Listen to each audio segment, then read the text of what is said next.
thanks for joining us today, and especially in this very interesting evening with the news.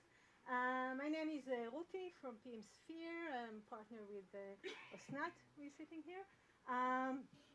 For those of you who are not familiar, PMsphere is a product and success company. We deliver courses, workshops, consulting in the fields both of customer success and product management.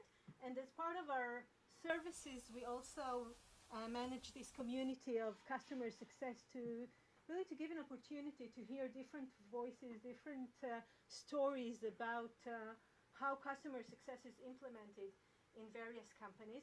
So I'm very glad for this opportunity with Amit Sharon, who will share the story of Cloudinary and how they're handling customer success. It's always interesting to hear about new methods or new approaches and how companies handle various challenges. So thank you, Amit.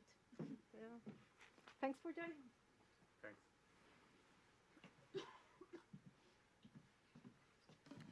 You need a mic, or do you hear me? Here? Okay. Cool. Good to be here. Thanks all for coming. Customer success is an interesting profession, right? I mean, we have our own vocabulary and processes. We say things like health score and EBR, and not everybody understands what we mean. And it's very good to connect with other customer success managers. I know that as part of our growth, or the customer success growth in Cloudinary, we learned a lot from meeting with other customer success managers from other companies. So I'm happy to be here and share. And it's going to be an open, I'm going to share our story and what we're doing, but I'll be happy to, answer questions and hear thoughts. So if you have anything, just don't wait till the end. Feel free to raise a hand and talk. We are going to talk today about segmentation and how you can use segmentation to provide better service to your customers, and also to be more efficient in the operations and to scale what you do. I think segmentation is interesting because it touches almost every aspect of customer success. So when you think about segmentation and how it impacts your processes, you touch almost everything that you do in customer success. Before jumping in, a few words about myself. So I'm married to Maya. We live with our kids in London. We moved last summer because I'm now managing the Cloudinary London office. But what I mostly want to talk about, beyond those personal details, is how I got to customer success. Because I think people come to customer success from various backgrounds, from engineering, from social sciences, and it's a diverse profession, and we benefit from having people from diverse backgrounds. So I come from the engineering side of things. After doing a bunch of jobs I wouldn't consider a career, I went to the university, I studied computer science, and I became a software developer. At some point I got more interested in what the product does and how it helps the users rather than how it's built, so I became a product manager. And to customer success I got almost accidentally. I was a freelance product manager at some point, a weird niche, but it does exist.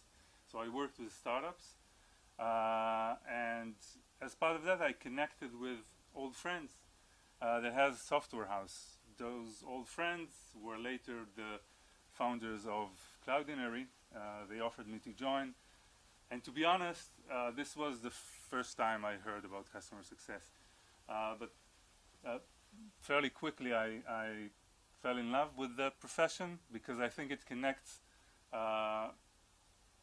several aspects I really like talking to people, talking to customers, understanding the product, helping out, and understanding the business, connecting to engineering. So it's a kind of role that lets you do a bit of everything.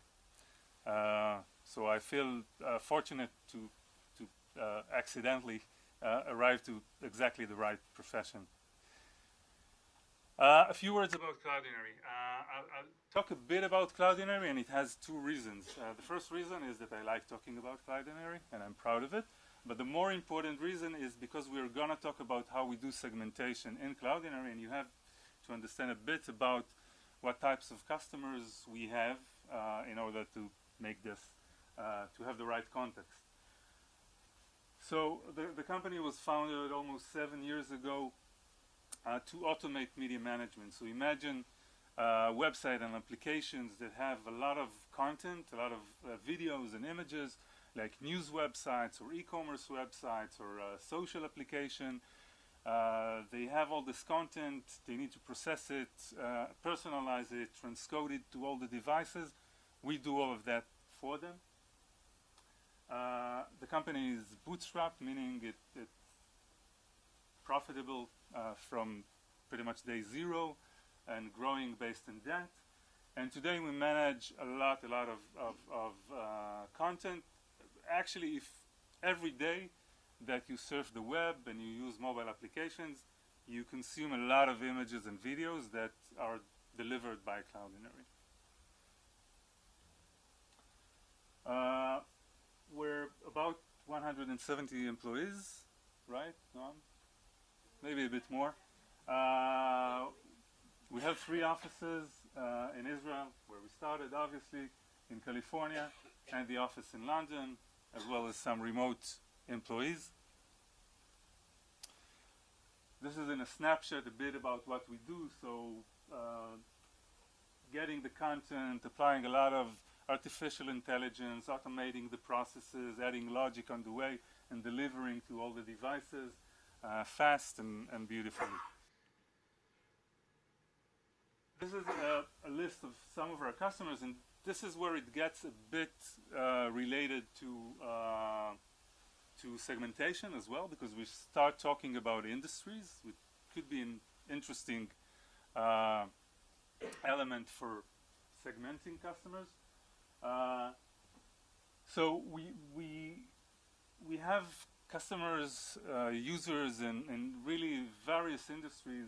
I listed actually only the main ones, so things like retail and media and travel, advertising technology, real estate, and so on and so forth. But actually Cloudinary is being used for really wide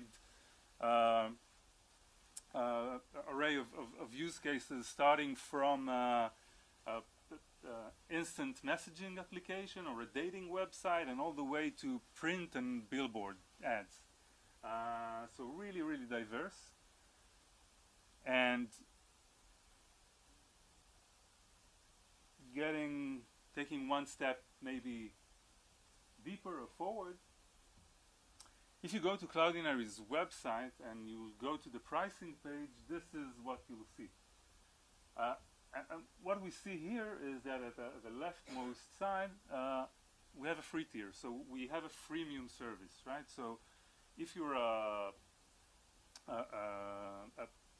content editor or a developer, and you experiment with the product, or you use it for a personal project, or even you're a small business that doesn't need much in terms of usage, you can use Cloudinary for free for life. It's not a trial, it's just free.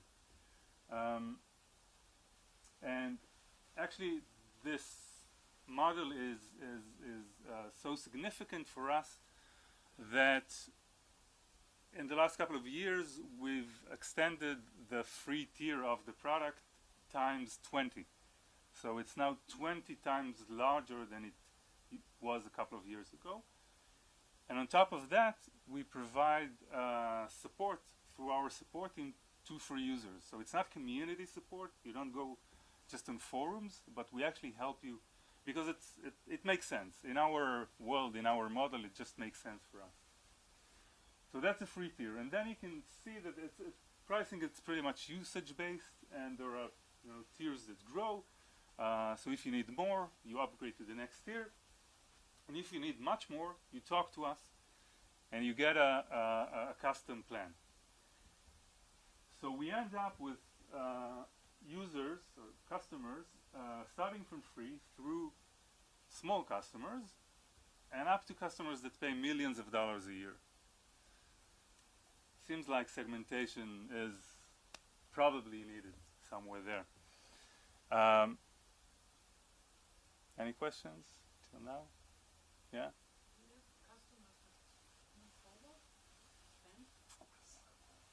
Yes, yes, yeah, and we'll touch that, but definitely. Actually, I think the next slide is related. Yeah. So it's not just that we have customers that are paying less and customers that are paying more, but we have two very, very different funnels or two very different journeys that customers go through. Because if you start small, right? You start here, you go on the website, you read the documentation, you register, you upgrade when you need. It's a self-service, self-guided journey. If you are Under Armour or Whole Foods or all these big guys, big names that we've seen 2 slides ago, usually you'd talk to us, right? You'd talk to us, you'll get pricing that makes sense for your size, and you'll get a guided tour of the product. So 2 very different journeys that again call for different playbooks, different customer success work.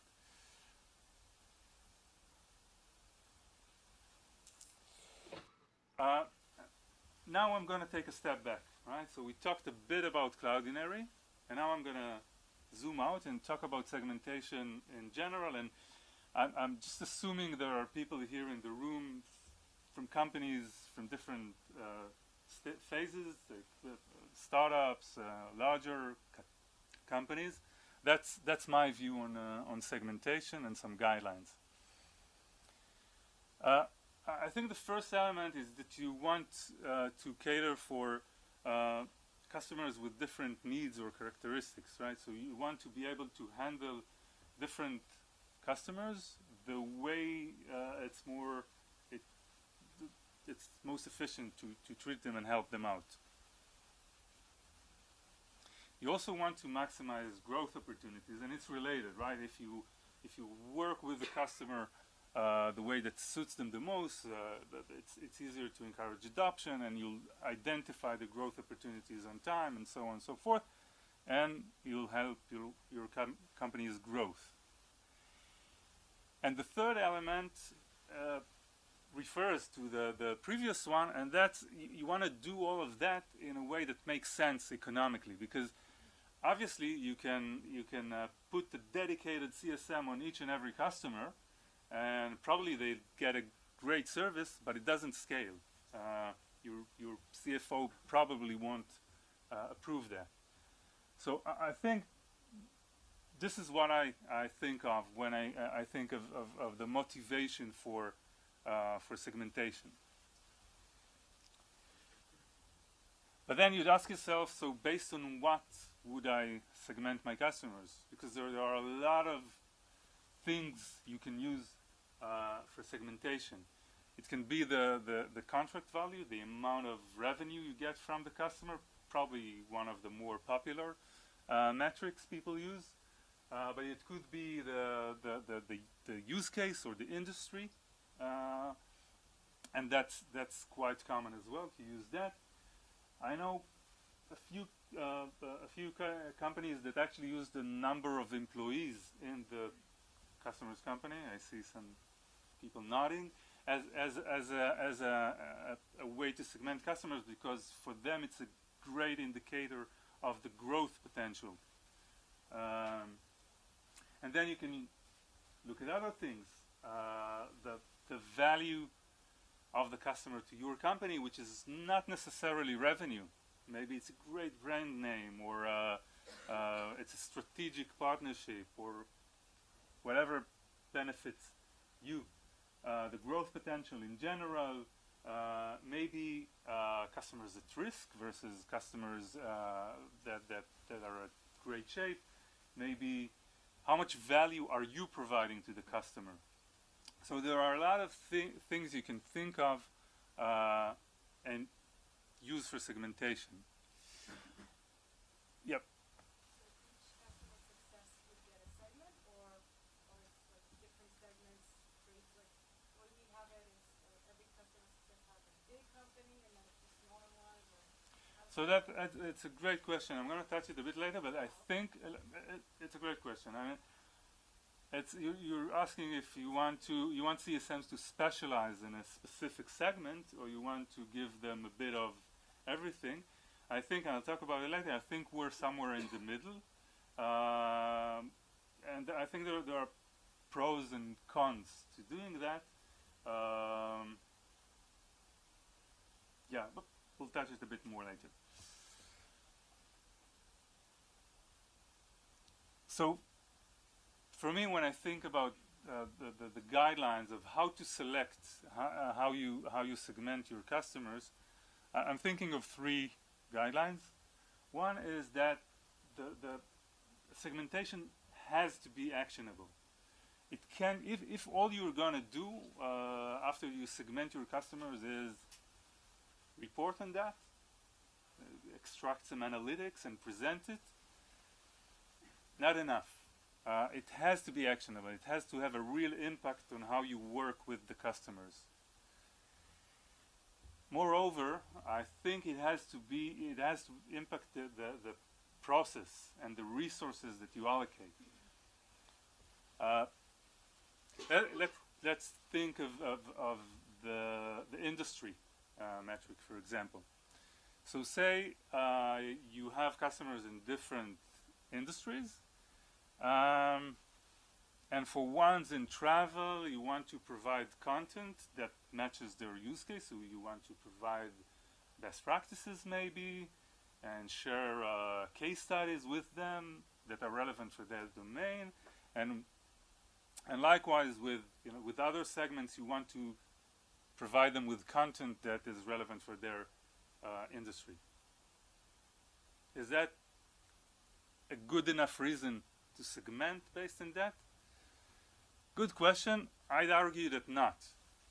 That it's if you're gonna have a different process, different playbook, with and allocate different resources for customers in the travel industry versus I don't know, retail, then that's a good indicator that you want to use that for segmentation. Otherwise, probably not. And lastly, it has to be simple, to my opinion. I mean, once you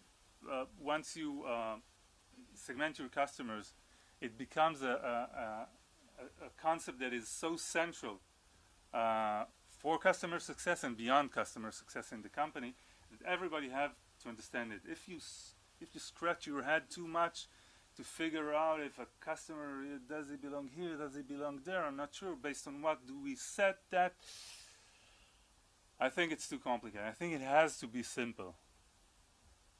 Yeah.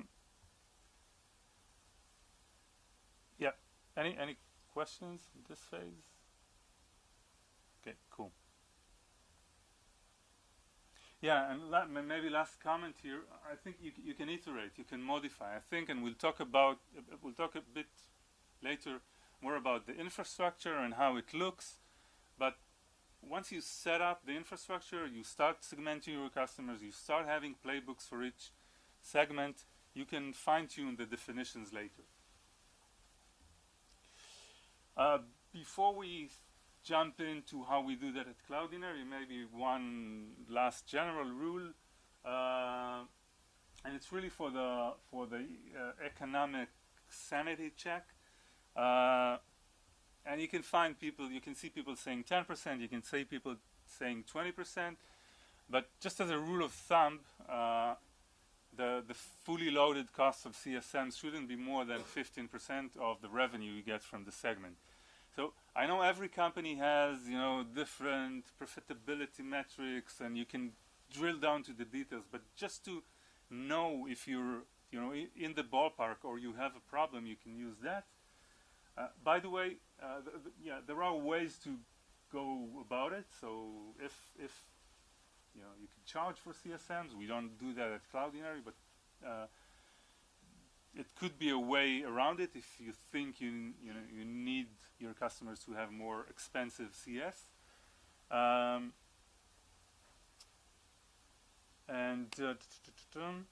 yeah, I think that's about it. It's more of a sanity check than anything else. So in Cloudinary, surprise, surprise, the main parameter we use is revenue. Makes a lot of sense from various reasons.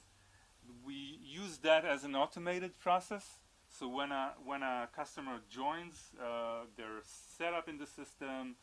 Based on their contract value, they're assigned a segment. Based on that, they're assigned a CSM. It triggers the playbooks. All this process is automated. We also look at growth potential, brand, the value for us that we saw in the one of the previous slides. We also take this into account, but that's a manual process. So we have some reports we run to identify the cases that are more interesting than others, and we look at things like the company size and the Alexa rank, which is relevant in our case, and but we'll override the default segmentation manually, and we'll do that almost only upwards. So we will not downgrade the segment that is set by default. We'll only upgrade it. Yep. Is it an executive decision? Do you want to approve such a decision, or can a customer success manager and your team upgrade? So we have some rules for that, and it's not a super formal process. The team leader of the CSM team would be involved in that, and if they want advice, they will come to me. But the team leader definitely can make the decision.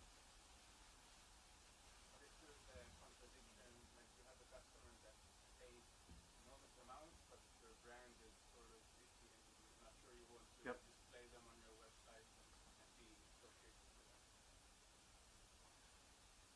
I think there are two different questions here, maybe.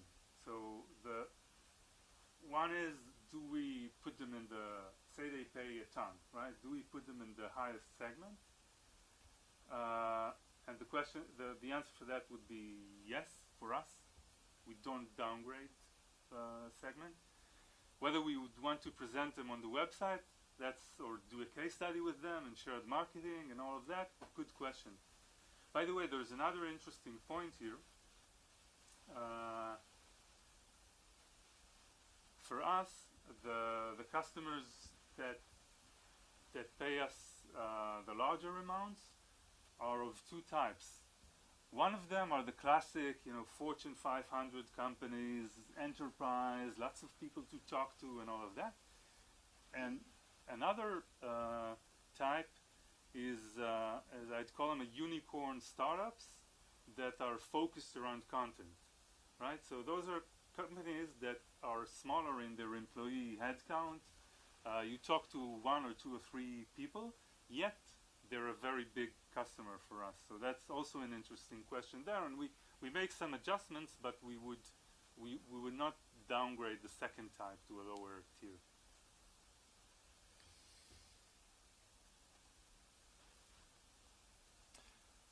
So in a high level and also in low level, it looks pretty much like that, right? So if you pay us thousands of dollars a year, those small plans you saw in the beginning of the presentation, it puts you in the self-service segment. It could be up to low number of tens, then tens of thousands and up to low number of hundreds would put you in the premium segment. And if you pass hundreds of thousands of dollars or millions of dollars, it puts you in the strategic segment. Fairly straightforward. Yep. So the premium customers and the customers who pay $1,000 would get the same service, the same. It's a good question. Yes. Almost. So they have some priority in support and so on, but in terms of the playbooks we have for them and the team that owns them, it's pretty much the same. Okay? We have done one refinement to this model. So we noticed there's at the top end of the self-service segment, there's a segment of customers that they're like, it's like they're on the runway, and they have much higher chance to climb up the ladder and to become larger. So there's interesting growth potential there. So we treat them a bit differently. We will talk about that. So we ended up with 4 segments. Sometimes we have thoughts, and that's part of the fine tuning. Does it still make sense to separate? Should we unify? But this is our structure at the moment. Why did you decide to put the growth on top of the self-service and not on top of premium? So in terms of the dollar amount, this is where they're located. So these are customers that in most cases started as self-service, reached a certain point, which we see is so they're not here, right? They don't pay us the larger amount. Probably another layer between premium and strategic with the growth, if you can identify the growth. So I don't know, the word growth or the name could be used in different places. For us, those are customers that are in between these two phases. They have a great chance to become a premium customers. Okay. And when you have a premium customer, and you can see there's a lot of potential. Our playbooks handle that, but we don't put them into a different segment. Okay. If I'm correctly, basically each level has its own team. Reaching that in a moment. Okay. The answer is no. Not categorically. So there are 2 teams that share. I'll reach that in a moment. But there are 2 different, let's say, number of teams or Yes. 2 teams. Yeah. When someone works with a client, okay, during a period of time, he knows the bits and the bytes of the client. Mm-hmm. If you're moving, never mind what exactly where it's separated, but even between the premium strategy or growth, when you change something that changed the teams, you move the person, or you move the client completely, you take the client from this person and move it to someone else, and then you, Yeah, it's a good question. By the way, it also is relevant to the question: do you want CSMs to specialize in a specific segment, and then you transition the customer to a different CSM? The quick answer, and we'll talk about it in more details later, is that in the lower tiers you don't have one-on-one relationships with customers, and in the higher segments, in premium and strategic, we don't change CSM.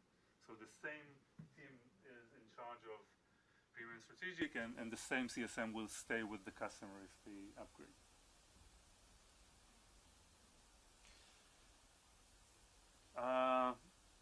Cool. So the next, we talked about how we segment our customers. Next, we'll talk about the playbooks. So how this segmentation impacts what we do in our day-to-day. Now, I know that in different companies, the scope of customer success is sometimes a bit different. So I wanted to mention which teams we have within the customer success group. We have a team called customer engagement. They simply put, they take care of the smaller customers, the self-service customers. They do all the one-to-many engagements. The customer success managers team, which work with the higher segments, and again, we'll talk about it in more details in a minute. The support team, solution architects, who are in charge of professional services, and customer education / training. So These are the teams. Some of the guys are here. So you can try to locate them. And this gets a bit to your question. So this is the touch model. So typically, starting from tech touch at the bottom and high touch as you go up the segments. But more specifically, when a customer is on the self-service tier, it's community based. So we'll talk about it a bit more. There is a team that owns this segment, but there are almost no one-on-one engagement, and definitely no one-on-one ownership, no dedicated CSM or anything like that. When you're at the growth tier, which is this tier we've added as a refinement, we don't have dedicated CSMs, but we have a pool CSM model, right? So there are CSMs that take care of this segment, but it's not an assignment, right? So they go up on calls with the customers, they reach out to them, but again, not one-on-one, not dedicated. And premium and strategic segments, they have dedicated CSMs, so someone that works with them and stays with them and knows them for years. In terms of team ownership, this is how it looks like. The customer engagement team handles the self-service segment, and the CSM team the higher tiers. Again, within the CSM teams there are specific people that take care of the growth segment. There is collaboration, obviously, and one of the main aspects is that the customer engagement team has a lot of the one-to-many know-how. They produce content, they are well on top of the data, they run campaigns, so they do a lot of that also for the higher segments. But in terms of ownership and ownership of the KPIs, the customer engagement team owns the growth, retention of self-service customers, and the CSM team owns growth and retention of the other segments. Yep.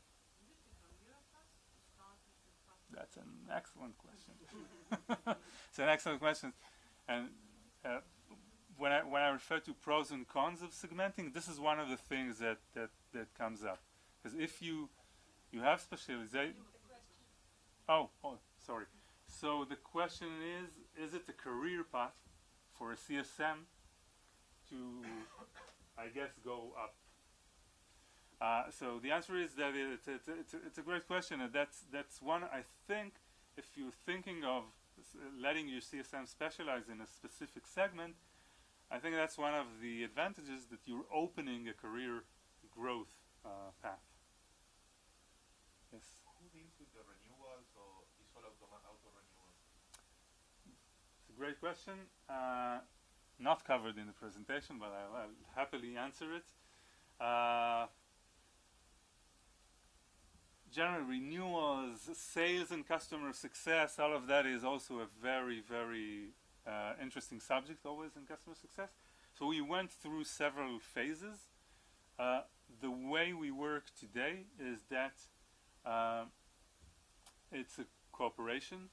There are, for the negotiation and dealing with the money, there are people in sales that do that. They're dedicated to renewals, so they don't do new business, they do that. But it's a collaborative process in the sense that the customer success manager has an engagement with the customer prior to the renewal to make sure that everything is okay, and to set the ground. And then the renewal manager comes, and there's a lot of collaboration in the process. If there are questions, they talk, they sometimes even sit and phrase the email together if necessary, and all of that. So this is how we work. Yep. How do you measure separation? Let's take this one first. How do we measure the? Why is there a separation between customer success management and a relationship? Why don't you just take it to the natural between customer success and sales? Yeah, it's a great question, and we've been in both sides.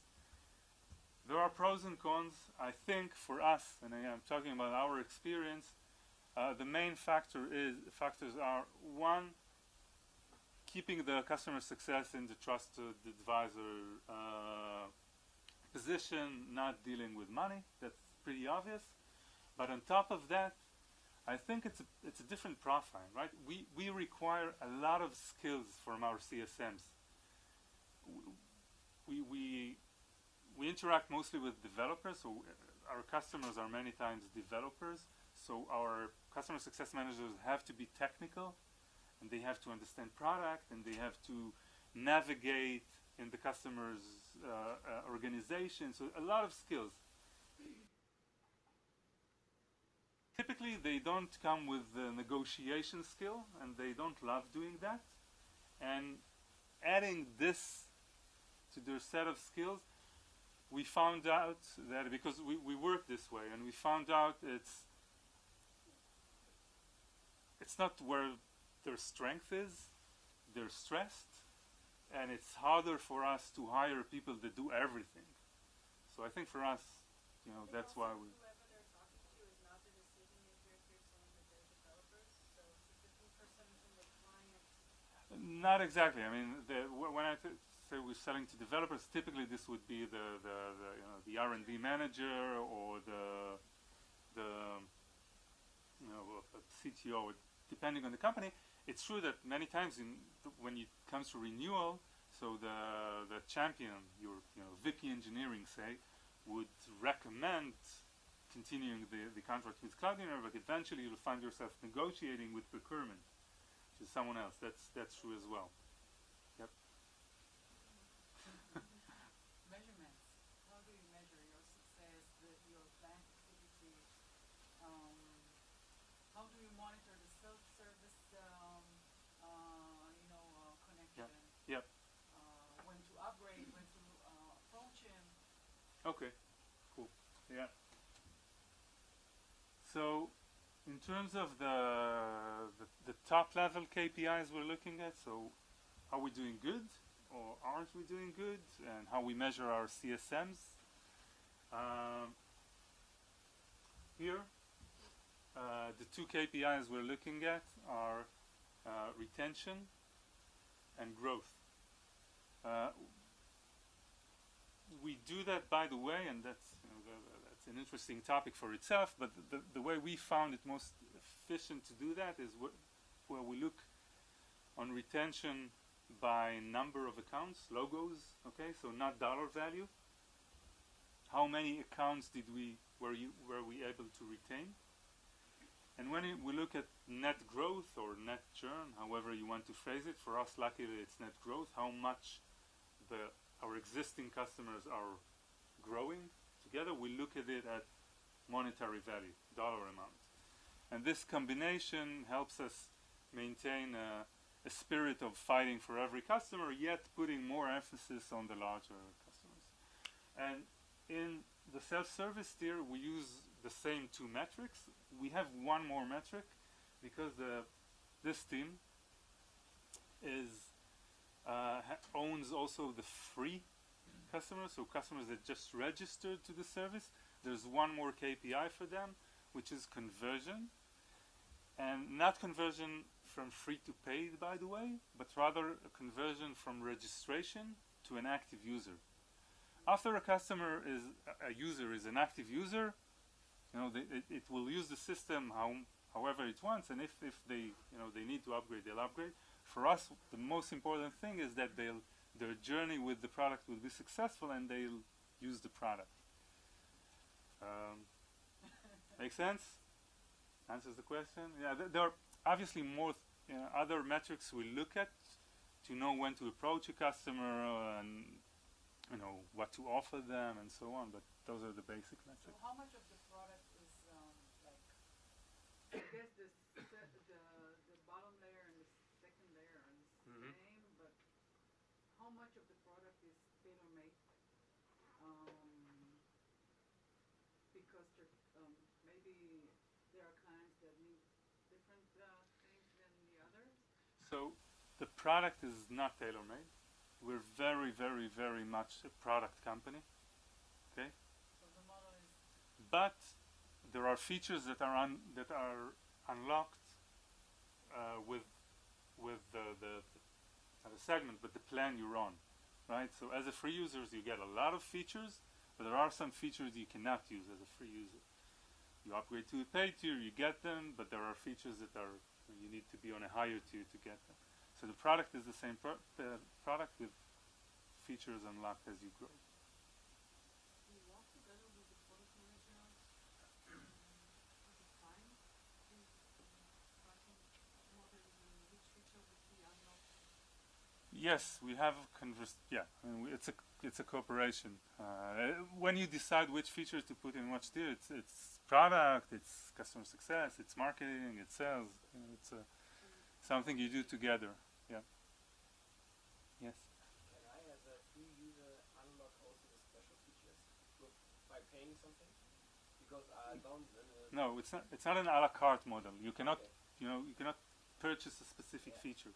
Because I'm feel like a small company. I never come in the highest segment, and I really want to have the features over there. Yeah. What I'm doing. So most of the features of the product are unlocked at fairly low plans. Oh, sorry about that. So if you're paying hundreds of dollars a month, which is not a gigantic amount, you'll get really the large part of the features. The features that we keep for the higher tiers are features that are more on the enterprise requirements area. So you typically need them if you're a larger enterprise, like ways to manage your users through single sign-on and you know, features like that. Okay, cool. Maybe a different view on the same thing, explaining maybe a bit better the ownership model, is that if we go back to the two funnels we saw, those are the self-service customers are very different from the customers that get through the guided journey, and as we'll see in a minute, it impacts a lot of the playbooks that the team is using. So if we look at playbooks, so what are the CSMs doing with their customers? They do lots of activities, right? Onboarding, obviously, quarterly business review, executive business review, something that is a bit, you know, with the executives, typically once a year. Renewal, we talked about that. What happens if the health score of the customer changes for good or for bad? What do you do with that? Yeah, there's a change in the usage pattern. The customer is using some more of this or less of that. There is a response to the NPS survey that we're sending. Maybe the champion left the company and now you gotta get yourself a new champion. Others, you became aware of an external risk or opportunity. Maybe the company is about to get acquired, maybe they are experiencing financial difficulties, maybe they're launching a new product, whatever. So how do you take all of that and how segmentation impacts what do you do with your playbooks? What varies between the segments? So it's always three, right? Three themes. So first one is which playbooks do you implement? So for example, for us, executive business review for us is a meeting we have once a year with a customer, with the executives, the decision makers in the room. We strive to do that face to face, so we travel for that usually. We do that only with strategic customers. It's super beneficial for us, for the customers. It's a great process. It's costly.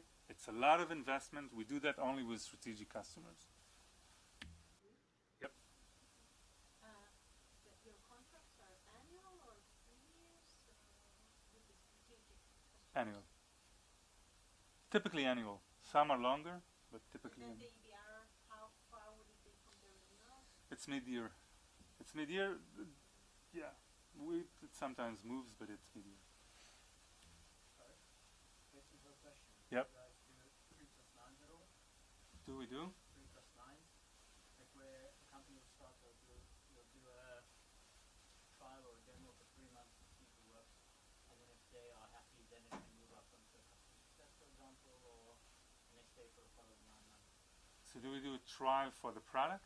It's specific like enterprise clients. They're not going to sign with you right now. Yep. You need a proof Yeah, of we do proof of concepts, trials with enterprise customers. Is there like, so I mean, certain companies are split. 3+9, so for instance, they'll work with the sales manager or the sales director, whoever brought them on for the first 3 months to push for them to sign, and then if it's big enough, or depending, you Yep. go to, kind of customer success, etc. So it's similar in a way, but not exactly. So typically the sales team would handle the customer at the proof of concept phase. There is a function from customer success that is involved, but I'll keep that as a surprise for the next slide. And then when the proof of concept period ends and they go on a contract, there's a handoff process from sales to customer success, and we take it from there.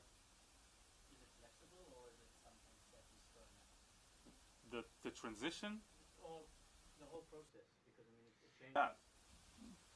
we're Israelis, nothing is set in stone, but it's a standard process. This is how it works usually. Another thing that varies is the frequency. Sometimes with a strategic customer, we'd go on a call if it makes sense for them as well, every month, every 2 weeks, every 3 months, whatever makes sense for them. We will not do the same with a growth or a premium customer even. And lastly, the details of the playbook itself. So onboarding of a strategic customer is not exactly as onboarding of a growth customer. I didn't put it on a slide, but what you end up having, and it's a simple model. What you end up having is a table, a matrix of your playbooks and your segments, and it's very easy for you to say, yeah, for this segment, this is what I want to do. For this segment, this is what I want to do, and so on. And when you have that, and when you have the tools to manage that and to fine-tune and to change when you want, which we'll talk about a bit, you have a super powerful tool in your hands to control where you want to put the resources. And yep. Something comes into one segment and then moves on to another segment. Do you sometimes find that there's a discontinuity, and they may have been trained, say, through a self-service process, and then they're in bad practices, for example, and you have to roll those back when they become onboarded to strategic or premium, for example? Yep, it's a good question. Yeah, so sometimes when the customers grow this way, they train themselves on the product with the help of everything we have online. But sometimes they, when the CSM meets them for the first time, the CSM has advices for them on how to improve what they're doing because they didn't get everything right. It happens. Another very important role of customer success is the voice of the customer, so bringing the voice of the customer to the company. So the relationships with the product team is one of the things that are very important for us. And if we look at CSMs, the customer success managers, the one that are handling the higher tiers, they bring in requests from strategic and premium customers. So a lot of the discussions that they have with product managers are around prioritizing the requirements of these customers. They also facilitate the communication with these customers. So sometimes we launch a new feature. We know that it is relevant for some specific customers. We want to get their feedback early on in the design phases, maybe when we have an alpha version. So CSMs facilitate this communication. And the product managers, they don't stay hidden, but they do talk to customers as well, of course, whether it's in a very in set engagements like executive business reviews or the annual customer advisory board, which it's a new process for us, and also in ad hoc opportunities, just when it makes sense, when the CSM thinks it makes sense and the product are happy to do that. I feel often that CSMs are very reluctant to say no to customers, so they might bring a request to make a change to the roadmap or for a specific customization, and it's like they can't get the words out of their mouth sometimes. So do you feel it's a healthy situation, and if not, how can you resolve it without making them the bad guy and destroying the relationship? That's a great question, and it's one of the challenges we have. If we face this challenge every day, Eyal here can testify, and I think sometimes you have to say no. I mean that's part of life. I think that we're a company. We grew up bootstrapped, right? So we were very we listened to customers very early on. They brought the money, and we try to say yes when we can, when it makes sense, but you cannot always say yes. So that's part. If you explain it and you're open about it, I think it's usually accepted. Sometimes it's not an easy conversation, but yeah.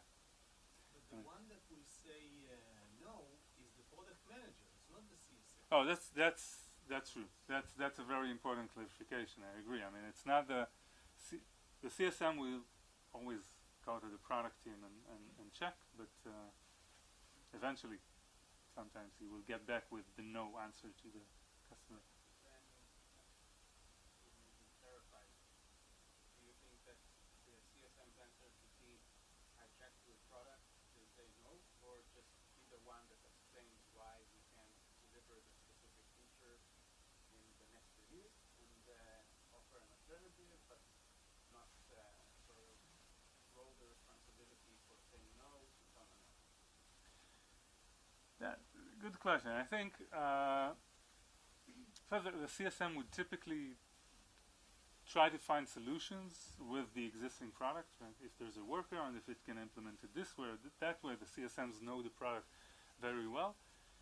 I think that when they come back with the answer, it can't be, look, we really want to help you, but those mean product guys say no. It cannot be this way. I mean, you're representing the company, so you have to, again, openly, but if you say, look, this is I know it's not planned. I'm gonna check for you, but I know it's not gonna plan, and then you check, and it's not gonna happen. And you go back and you explain, look, it's completely understand your need here, but it's something we didn't see from other customers at this segment.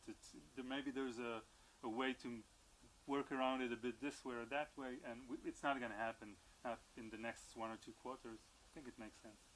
Maybe it's yes because everybody else. Sometimes a lot of times it's yes, yeah, but sometimes it's no. When you have thousands of customers. Thanks. So, yeah, you sometimes have to say no.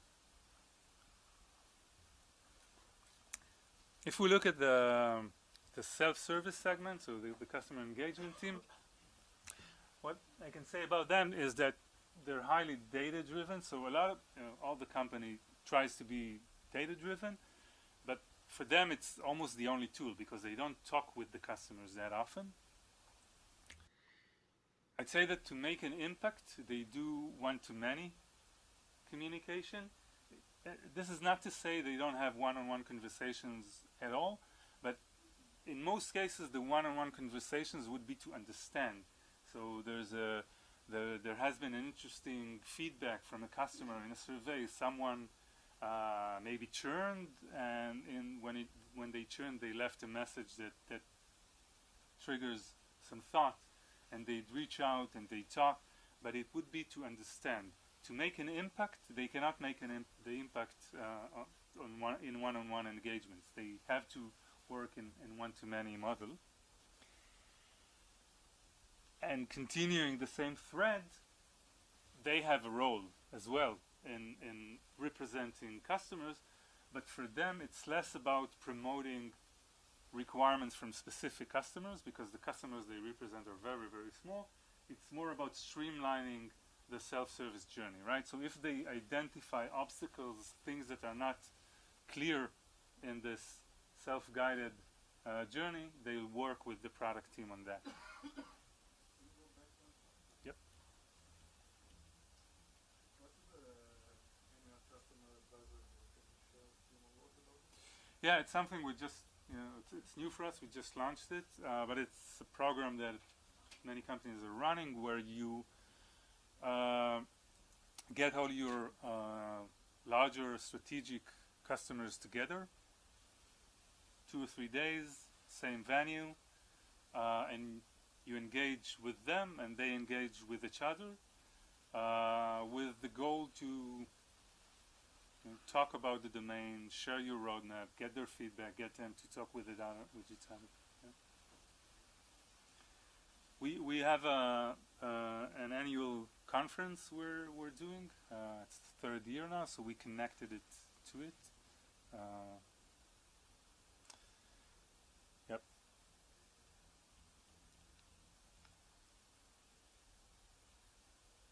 Just touch a bit about support, and I think we have 5 or 6 more slides, so we're getting there. So support, they help all the customers, from free to the $1 million customers, but they are impacted from segmentation as well. I'll mention just a few things. The first and probably the most obvious one is that the SLA, the priority of the ticket, is impacted by the segment. It's actually impacted by the segment and the urgency of the request. The urgency of the request, by the way, is set by the customer. So we let the customer say if it's urgent for them or not. Surprisingly, not too much abuse. It's a model that works for us pretty well. Another thing that might sound small, but for us it's very important, is that the dedicated CSMs of the larger customers get notified on every ticket their customers open. So they don't have to do anything about it.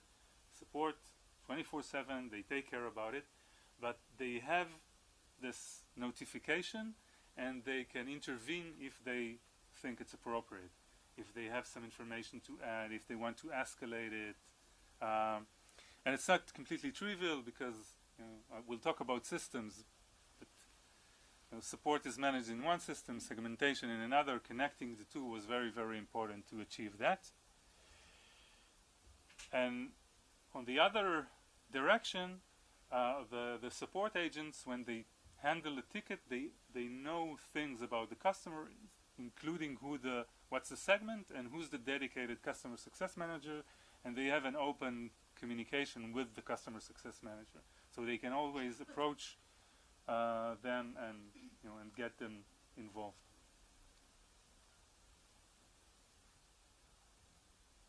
Oh, yeah, and this is what you see when you throw the feedback our support get into a word cloud.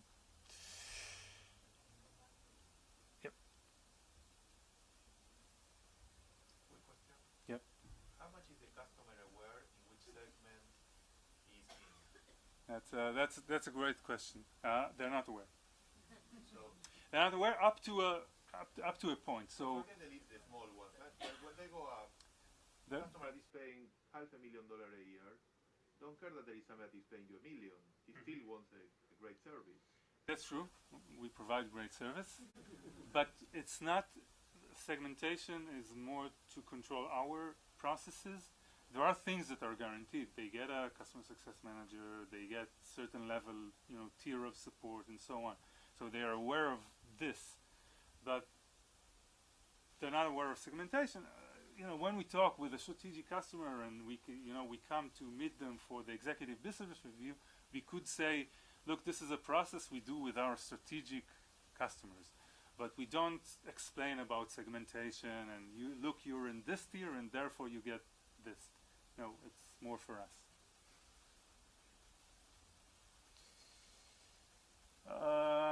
Just touch solution architects a bit. So professional services ties back to your question. So those are the very technical guys. They do professional services. As a whole, we're very much a product company, but we do professional services when they're required to enable a sale or to enable a good implementation. We don't look at it as a revenue source, but rather as an enabler.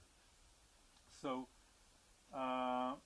just to mention two things around this theme is that when there's an opportunity with a customer that is going to be a strategic customer, they're involved in the pre-sales phase, in the proof of concept phase, and it serves two purposes. One is that there's an expert there, and second is when this happens, there's a POC, there's a lot of setup being done in this phase. You want to have someone that will go with the customer and cross this, this chasm between pre and post sales. So they do that. Second thing is that the smaller customers, self-service and growth, they don't have access to professional services at all. It's not manageable, it's not scalable. If you're a premium customer, you have access to professional services. You'll pay for that, but you have access. Yeah, that's this theme.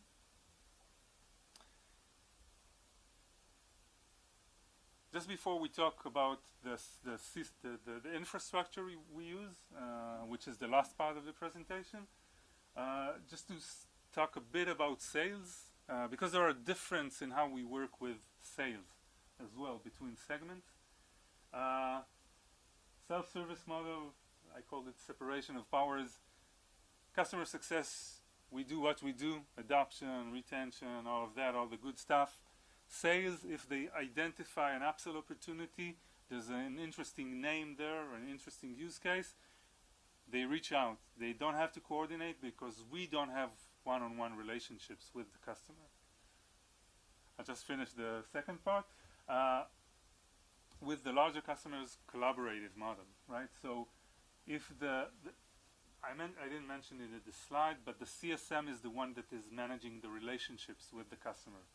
CSM owns the relationship, but there's a lot of collaboration. So if the customer success manager would identify an opportunity and would want to bring sales in, they'll do that. They'll do that by opening a specific type of opportunity, by the way, in Salesforce, which we use as our CRM. So we have good reporting on that later. And then sales will come, they will talk. Likewise, if the sales team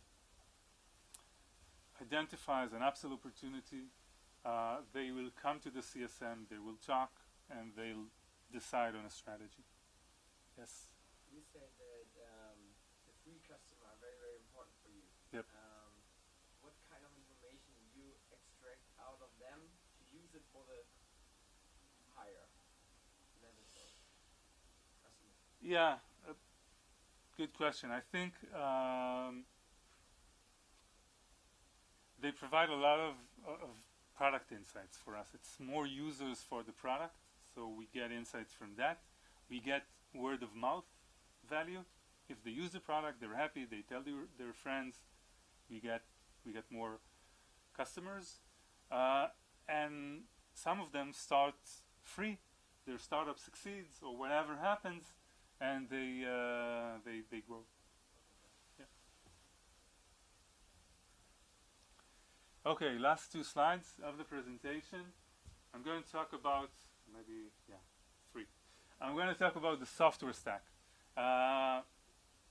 For me, it's always interesting to see which systems, and when I'm in customer success forums, there are a lot of discussions about which system you're using, are you happy with it or not. So I'm going to show what we're using. The 3 main systems that we use Salesforce as our CRM, we use Zendesk as our support platform, and we use Gainsight as our customer success platform.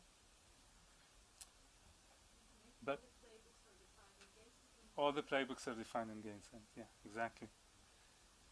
But this is not all. So we use a lot of other systems. Jira, everybody uses Jira. Marketo, not everybody uses Marketo. PagerDuty, Slack, ClickSense, even Facebook Community. And I haven't listed Cloudinary, but there's a lot of data that is coming from our system. So there are a lot of systems involved.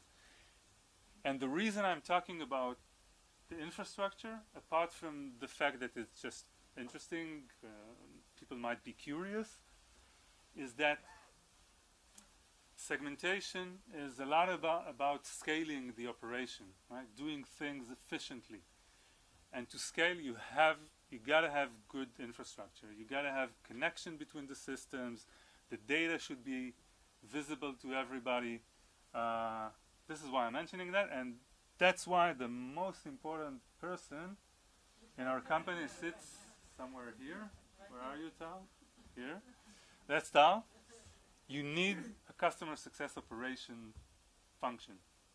And it's always a question, when do you need it? If you're on a startup, if you're growing the team, the common wisdom, the ballpark says that when you have 5 CSMs, this is pretty much when you need a customer success operations manager. But my advice is that if you're on a growth path, you better hire earlier than later, because otherwise it just stick in the wheels. If you cannot scale your systems, it's just a mess, and it's a shame. Just a few examples of how it looks, all those systems working together. So this is Playbook in Gainsight. So an account comes in, segment gets assigned. It happens in Salesforce. Automatically, segment is assigned, the CSM is assigned, Playbook is opened.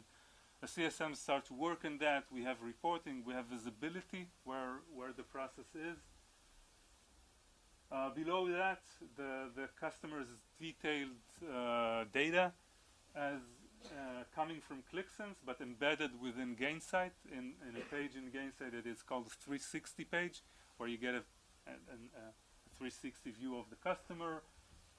An integration between Jira and Zendesk and Salesforce, so we have good visibility which customers requested which feature. We have like both directions. So if the CSM now looks at a customer in Gainsight or in Salesforce, they can see which features are pending for that customer. When an NPS response comes in, automatically there's a CTA for the customer success manager. It also goes to Zendesk if it's a self-service tier. It also sends it in Slack to create visibility. And at the right side, you can see the customer data coming from the CRM embedded within Zendesk. So, and there are more integration, but the idea here is to show that just making the information populated within the system. Not always easy, but super important to scale your operations.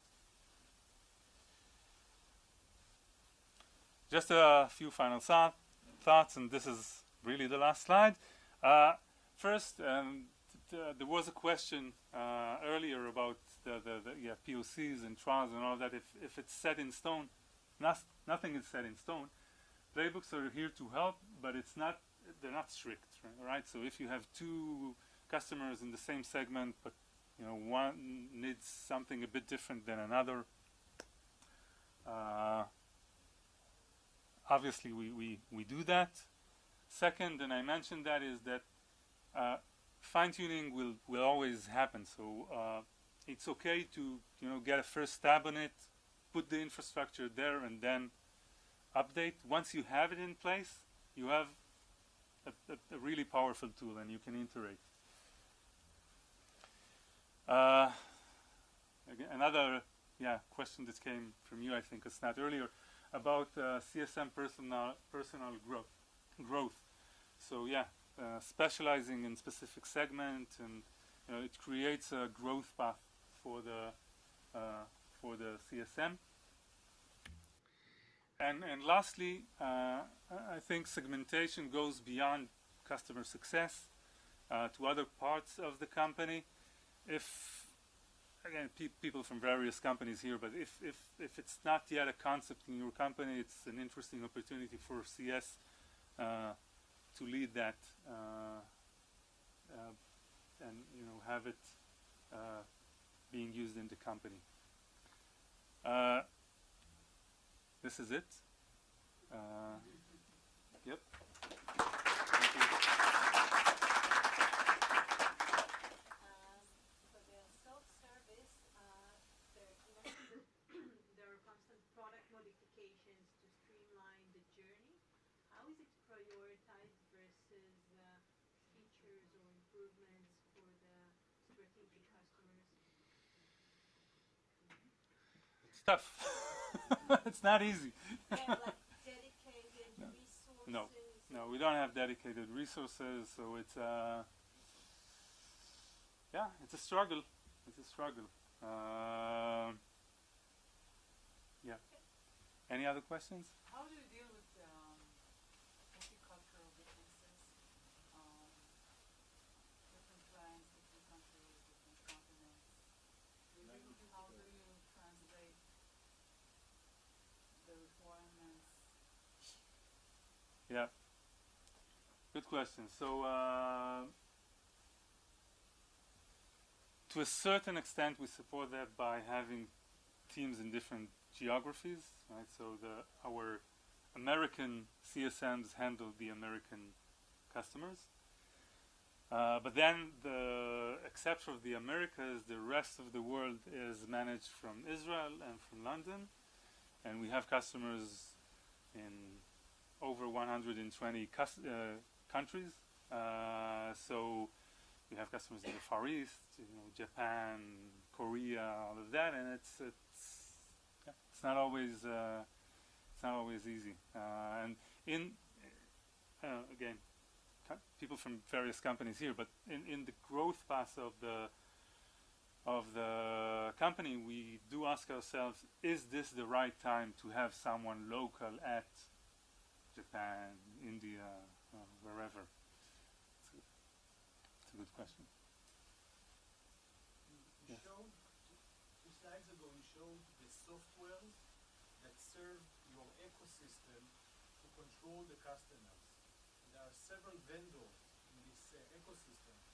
Throughout the years working with them, was it challenging managing their versions? Because sometimes each software adds features and roadmaps, and how do you make this ecosystem work throughout the years? Oh, he does it. We move forward. When our test was Lightning, we try to catch up. It's better. Yes. Close to this is that, do you have any favorite customer success stories where you received success from the service? Where we receive success in these vendors. Yeah, I mean, as customer success managers, you're always curious about it. So yeah, we find ourselves thinking, hey, this vendor, they do good customer success, and this version, this doesn't, and some of them do better than others. I don't want to get into that, but it's always interesting. I mean, maybe a quick story. A couple of weeks ago, I got an email from one of the vendors, from the person managing EMEA, and he sends an email, and he's not our CSM, right? But he sends an email to me saying, "Hey, I manage EMEA. I really wanted to catch up. Let's just catch up." Kind of, it's not an executive business review. It's an executive to executive quick catch up. So, you know, I'm always thinking, hey, this is an interesting strategy. Let's see how he plays it. Let's see what is his purpose in this meeting, and maybe I have something to learn from that. So we're always sensitive to that. You mentioned that the CSM owned the customer, but on the other hand, the sales guy is the one that would like to push, get more money and things like that. This balance is Yeah, it's always a bit tricky. I have to say that the customer success manager, remember that one of their 2 KPIs is growth. The customer success manager wants to sell in this. We don't so you create. have bonuses over for sales. Yes. And things like that. Yes. Still, the game we play with sales require coordination, and sometimes we step on each other's toes, and it's not always smooth. Who say the last word? Is it the sales? The one that Yeah, I think that's a good answer. Show me the money. I think that's a good answer, really. Not as a, I think that's true. We try to, so customer success, sometimes they in a way they have the last word, in the sense that sometimes they can tell sales, please don't approach the customer now. I tell you, don't approach the customer. We have a risky situation, not the right moment, don't do that. But apart from that, yeah, it's a customer. Yeah, because you see organizations that it's totally different, and the sales is the one that Right. lead it. Right.